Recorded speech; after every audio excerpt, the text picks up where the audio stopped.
تمرین 1-2 از کتاب فیزیک 11 فصل اول. سوال: در مثال 1-3 نیروی خالص وارد بر بار Q2 را به دست آورید. بچه شکل مثال 1-3 رو من اینجا براتون میکشم. یه بار Q1 داریم که برابر با 2.5 میکروکولون هستش و علامتش هم مثبته. یه بار Q2 داریم که برابر با -1 میکروکولونه، علامتش منفیه، تو فاصله 9 متری از بار تو فاصله 4 متری از بار Q1 قرار گرفته. و یه بار Q3 داریم توی این نقطه که Q3 برابر با 4 میکروکولون هستش، علامتش مثبته و تو فاصله 2 متری از بار Q2 قرار گرفته. حالا سوال از ما چی خواسته؟ از ما خواسته که بیایم نیروی خالص وارد بر بار Q2 رو پیدا کنیم، یعنی کلا بگیم نیروی برآیندی که به بار Q2 وارد میشه به چه صورت هستش. بچه دقت کنید، اول من باید بیام جهت نیروها رو، نیروهایی که کلا به بار Q2 وارد میشه رو روی شکل مشخص کنم. خب یه نیرو از طرف Q1 به Q2 وارد میشه، میگیم Q1 مثبت Q2 منفی هستش، اینا همدیگه رو جذب میکنن، پس جهت نیرویی که بهش وارد میشه به سمت داخل دوبار هستش که این میشه F1-2، یعنی نیرویی که 1 داره به 2 وارد میکنه. و از طرف بار Q3 هم یه نیروی دیگه به بار Q2 وارد میشه که اینم از نوع جاذبه است، چون Q2 منفیه و Q3 مثبته، پس این دوتا هم همدیگر رو جذب میکنن و این نیرو رو اسمش رو میذاریم F3-2. چرا 3-2؟ چون 3 داره به 2 نیرو وارد میکنه و اونو سمت خودش میکشونه، پس دوتا نیرو بهش وارد میشه. من باید بیام اندازه تک تک این نیروها رو پیدا کنم. F1-2 رو اگه بخوام حساب کنم، کلا F رو بخوایم به دست بیاریم از این رابطه استفاده میکنیم. F برابر میشه با K Q1 Q2 توی قدر مطلق به روی R1 به توان 2. این قدر مطلق نشون میده که علامت بار توی این رابطه مهم نیست، مثبت یا منفی بودنش رو توی رابطه قرار نمیدیم، قدر مطلقش رو قرار میدیم. پس F1-2 برابر میشه با K قدر مطلق Q1 قدر مطلق Q2 به روی R1 به توان 2. خب K عدد ثابتی هستش، مقدارش 9 ضرب در 10 به توان 9. Q1 همون چقدره؟ 2.5 میکروکولونه. مقدار Q1 رو میذارم 2.5 میکروکولون، چون واحدش میکروکولونه من باید به کولون تبدیلش کنم، پس در 10 به توان -6 ضربش میکنم. ضرب داره Q2 چقدره؟ -1 میکروکولون. منفیش رو نمی نویسم، مثبتش رو در نظر میگیرم، میشه 1 ضرب در 10 به توان -6 برای اینکه میکروکولون رو به کولون تبدیل کنم. تقسیم بر R1-2 یعنی فاصله 1 تا 2 چقدره؟ 4 متره که این 4 به توان 2 برسه میشه 16 مساوی میشه با، خب 9 ضرب در 2.5 بشه میشه 22.5 تقسیم بر 16 ضرب در توان رو هم جدا محاسبه میکنم. یه 10 به توان 9 دارم، یه 10 به توان -6 و یه 10 به توان -6 دیگه. توانا پایه ها با هم مساوی هستند. یکی از پایه ها رو می نویسیم، کل توانا رو با هم دیگه جمع جبری می کنیم. 9 منهای 6 میشه 3 منهای 6 میشه -3.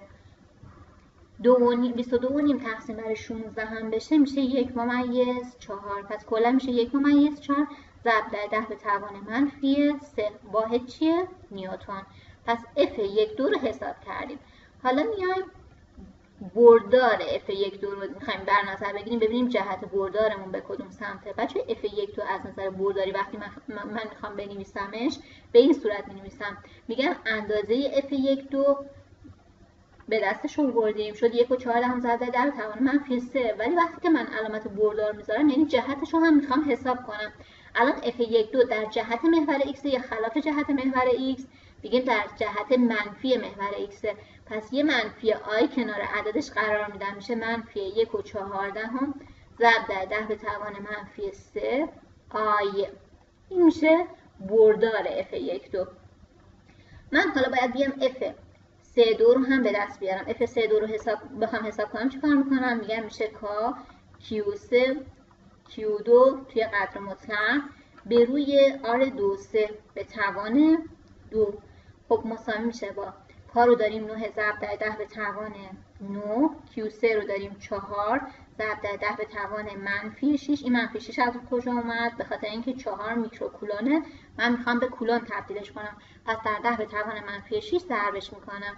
ضرب در Q2 مون رو داریم منفی 1 که مثبتش رو در نظر میگیرم، میشه مثبت 1 ضرب در 10 به توان منفی 6 به روی آره 2 3 آره 2 تا 3 2 تا 3 چقدر فاصله با هم دارن؟ 2 متر. 2 متر به توان 2 برسه میشه چقدر؟ میشه 4. پس توی مخرجم 4 رو دارم. قبول داری این 4 با این 4 ساده میشه؟ چی میمونه؟ یه 9 میمونه ضرب داره. یه در به توان 9 دارم، در به توان منفی 6 در به توان منفی 6 دیگه. پایه ها مساویان، یکی از پایه ها رو می‌نویسم، توانا رو با هم جمع جبری میکنم. توانا با هم جمع بشن میشه منفی 3. واحد چیه؟ نیوتن. پس F32 رو اگه من بخوام بردارش رو در واقع بنویسم، میگم F32 در جهت محور X هست، پس علامت مثبت در نظر میگیرم و چون در جهت مثبت محور X هستش، این مثبت آی کنارش قرار میگیره. این میشه بردار F32. حالا من برآیند نیروهامو میخوام ببینم برآیند نیروها به چه سمتیه. بچه نیروها رو دقت کنین. F12 شده منفی 1 و 4 دهم ضرب در 10 به توان منفی 3. F32 شده 9 ضرب در 10 به توان منفی 3 آی. کدوم بزرگتره؟ F32 بزرگتره. پس قبول داریم برآیند نیروها میشه در جهت F32، یعنی در جهت محور در واقع X ها. پس F32 رو من اینجا بزرگتر میکشم که برآیندش بشه این، یعنی این میشه F توتالمون. پس F توتال یا F کلیمون رو بخوایم حساب کنیم میشه جمع جبری F12 و F32. یعنی من این دوتا رو باید از نظر برداری با هم جمع کنم و چون خلاف جهت همدیگه هستن اندازه هاشون از همدیگه چی میشه؟ کم میشه.